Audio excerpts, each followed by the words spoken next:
In spite of widespread media reports of her dismissal, apparently the chief executive of the Ghana Export Promotion Authority, Gifty Klenam, says she has not been sacked after all. The former member of parliament said in an interview with Kojo that she has, to date, not received any formal communication from the presidency of her dismissal and therefore remains still at post. Yeah, this is what you very much for having us in your home, Madam Klenam. You're welcome. So the press has been inundated with the news of your sacking by the president. Everybody is curious to find out why. So what reason were you given for this decision? Thank you, my dear. I don't know if I'm sacked because I'm still in office. I haven't received any letter. And the whole of this week I've been in office working as normal.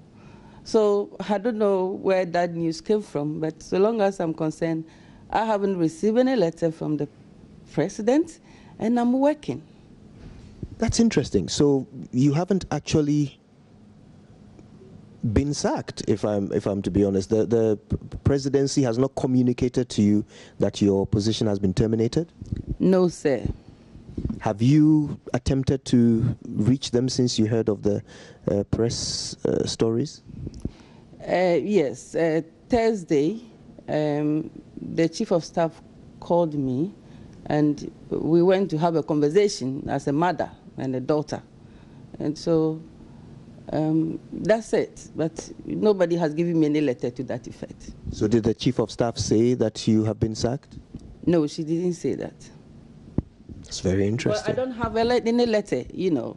I don't have anything to that effect. Before this news, there was some reports of alleged misuse of funds at the Ghana Export Promotion Authority, that you had paid yourself some large amounts of money in dollars as rent allowance and as clothing allowance for a period of 2 years. Can you tell us about that? How come you were paying yourself hundreds of thousands of dollars for rent and clothes? Thank you. But before I answer this question, let's go back a bit on the situation on GEPA. When my letter was given to me and I went to the office, I saw that we needed to have a befitting image for Ghana exports as an institution. And I saw the need to move them from where they were at the Supply Commission building to our new site, the Free Zone building, where we are now. I realized that the institution didn't have any budget line they are operating with. So the first 2 weeks, I look at the situation, it was that bad. You don't even have 1 cedi to buy tissue in the office. So I personally gave a check, a seed money, I will call it seed money, of 13,000 Ghana from my own coffers into the institution. So that was the seed money I used to start the place. And along the line, we were working hard to be able to assess the act which was passed on EXIM, our contribution, so that we can use it to run the place. I am happy that through that seed money, GEPA is where we are. And now it is seen as an international organization ready to attract foreign investors to come and invest into the export sector. As we are today, people don't call, when they mention Ghana Export Promotion Authority, they don't refer it as GIPC. Those days, when they say you work as Ghana Export Promotion Authority, all that Ghanaians know is it GIPC? No, but now we've branded Ghana Export Promotion Authority. Now it is very attractive, and I will use this word, if I'm permitted, that it looks like I have become a victim to my own success. How do you mean? It is like I am a very hard-working person, and anything my hand finds to do, it has to be done well, and everybody will attest to it. But it looks like I'm having certain level of challenges, but I will not talk about it now.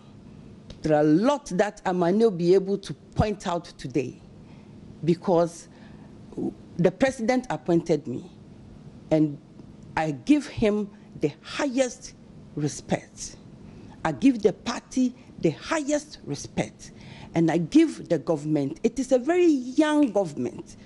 We cannot do anything that would tarnish the image of the government.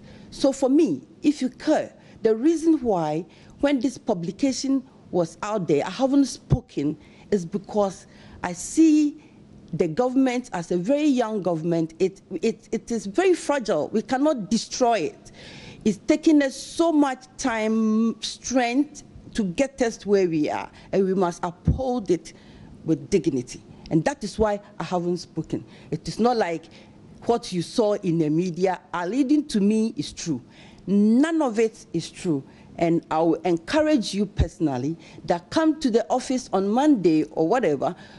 You are not an auditor. Auditors are at place working now, but come and do your own investigation. All the books will be open to you. Look into it and see all the figures that were thrown out there. If you find any of them in our books, it was just a concorded stories. I mean, we like I'm saying, we have an institution which was given to us. We worked almost about 6 months down the line before the board was constituted. And knowing me, I am a go-getter girl. And so I did a lot of things. Even this cashew initiative, by the time the board came, I have finished all the strategy, the 10-year development plan. I have done review, everything. So they just have to come, look into all the products that we have identified to do, and then they just have to go through the approval. Ever since the board came, in fact, they have done proper official sitting for 3 times, and then I think 2 are emergencies. So there are a lot of things that the board needed to do. I'm telling you, I met an institution which was all bulk in one. There was no structure. For instance, there was no financial department, there's no audit department, there's no legal department, there is no HR department. So you can imagine. And there is no condition of service. Nothing was there in place. At the moment, I am now urging the staff that quickly let us put our condition of service together so that you can also benefit what you need to benefit.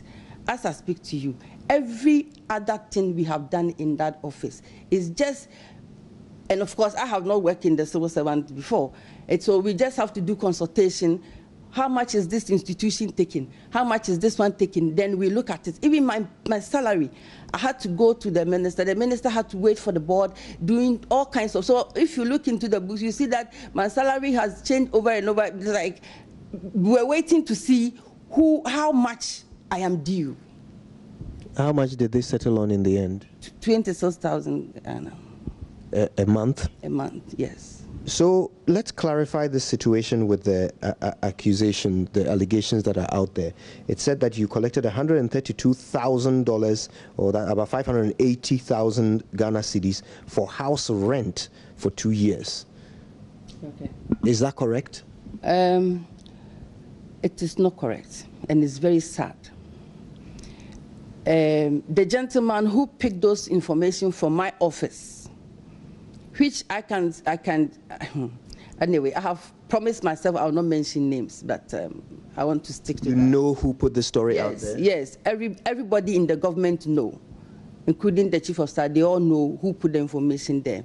So the gentleman in my office who took this raw data and put it out there has cost me so much damage.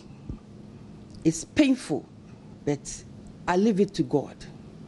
So how much rent did you pay yourself? So what is it? The rent I take is 1,500 a month, and then my 2 deputies take 1,300 or so. That's dollars? Yes, and not the amount he has put there. How was that amount arrived at? For 4 years. Yes, who decided? How was that decision made about how much you should collect? 20% of our, is it basic or something? Yes, 20% of that. And that is a decision made by who? The board. The board has ratified all, so we have the board minute to that effect. So you paid yourself 20%, or no, you didn't pay yourself. You were allocated 20% of your salary as rent. Yeah. So let me explain to you how that figure came out. When you look at the clothing, you see that the guy who put the information out there has taken this clothing amount there is meant for the 3 chief executives, and then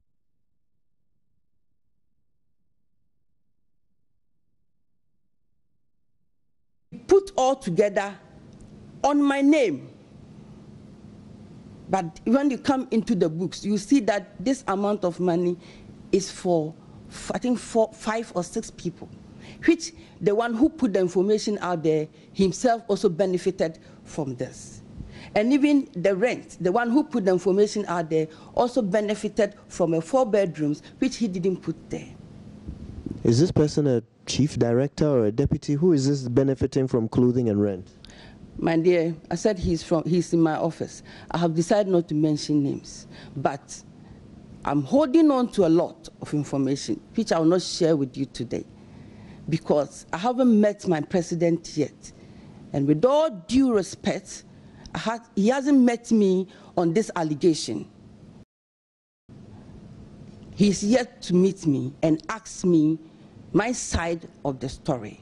After briefing him, I'll make a decision, because there are deeper things that I cannot talk about it now. So you used an expression, you said you feel like you're a victim of your own success. So if you've been such a success, how do you explain the fact that you've just been sacked? Or, well, the press, the media reports are suggesting you've just been sacked. Everybody in this country have seen how far we've brought Ghana Export Promotion Authority to.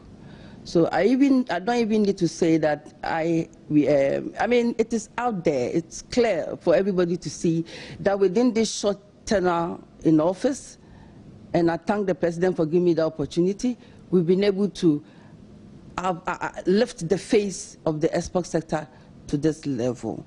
And so when I say that I'm a victim to it, of course, it isn't everybody who will be happy in your office. And I think those are the kind of feeling I'm getting from some quarters. So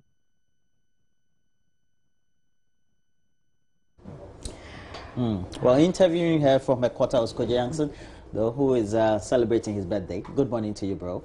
And I hope that you have the best of the day and a whole lot of years filled with many stories of success. But this is also a bit controversial, because we know that Gifty Klenam is no longer the CEO, at least the information out there, but it appears she herself has not received that communication that says she's no longer the head of the Ghana Export Promotion Authority. We wait to see what happens.